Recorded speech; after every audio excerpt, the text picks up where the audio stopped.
tout le monde, ici Graciela Books. J'espère que vous allez tellement bien. Moi, je vais super bien à la grâce de Dieu. Nous sommes toujours là. Aujourd'hui, nous sommes là pour parler toujours du livre Comment neutraliser les malédictions de mon père, le Bishop Dag Heward-Mills.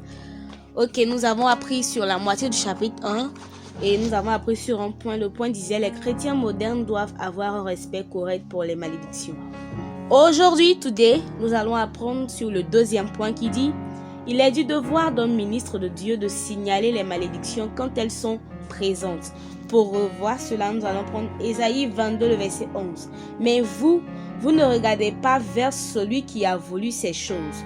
Vous ne voyez pas celui qui les a préparées de loin. Mon père dit, ce n'est pas mauvais pour un pasteur de détecter la présence d'une malédiction. Ne combattez pas la parole de Dieu. Ne niez pas l'existence d'une malédiction lorsque la parole de Dieu en parle. Il n'est pas mauvais pour un pasteur de dire ou de déclarer qu'une personne ou un groupe de gens travaillent sous une malédiction. C'est en effet la responsabilité d'un bon ministre de Dieu d'identifier les malédictions lorsque Dieu les lui montre. Écoutez ce que le prophète Malachie a dit au peuple d'Israël. Il leur a dit « Vous êtes maudits d'une malédiction ». Il n'avait pas tort de signaler la malédiction. Il n'avait pas tort d'identifier qu'une malédiction était réelle et présente. C'est uniquement lorsque vous signalez une malédiction qu'il est possible de la vaincre. Si vous reniez que la malédiction existe, comment pourriez-vous la combattre ou la neutraliser? Pourtant, nous parlons de neutraliser les malédictions.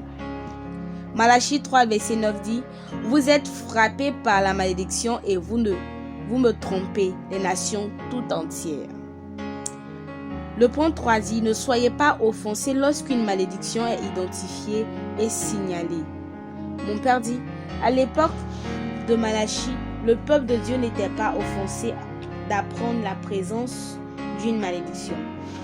Ne soyez pas offensés par ce que j'écris dans ce livre concernant les malédictions qui affectent différents groupes de gens. Je n'écris pas ces choses pour humilier un groupe de gens, mais pour identifier la malédiction afin de pouvoir la neutraliser. Une grande partie de ce livre est dédiée à neutraliser et à vaincre les malédictions. Ne me laissez pas devenir votre ennemi parce que je partage avec vous la vérité de la parole de Dieu concernant les malédictions et les bénédictions. Voilà où nous allons nous arrêter là. Nous avons appris 2 points aujourd'hui, récapitulons. Le point 2 qui disait il est du devoir d'un ministre de Dieu de signaler les malédictions quand elles sont présentes. Et le point 3 qui disait ne soyez pas offensés lorsqu'une malédiction est identifiée. J'espère que tu as compris quelque chose et tu peux nous partager ton témoignage, tu peux partager ta compréhension. Merci, que Dieu te bénisse. Nous serons au prochain rendez-vous pour la 3e séance ou la 3e séquence de ce livre. Parce que c'est un grand livre. Je peux te montrer l'épaisseur un jour. C'est un très grand livre, mais c'est un livre tellement rempli de bénédictions. Et n'oublie pas de liker et de partager s'il te plaît. Que Dieu te bénisse et bisous.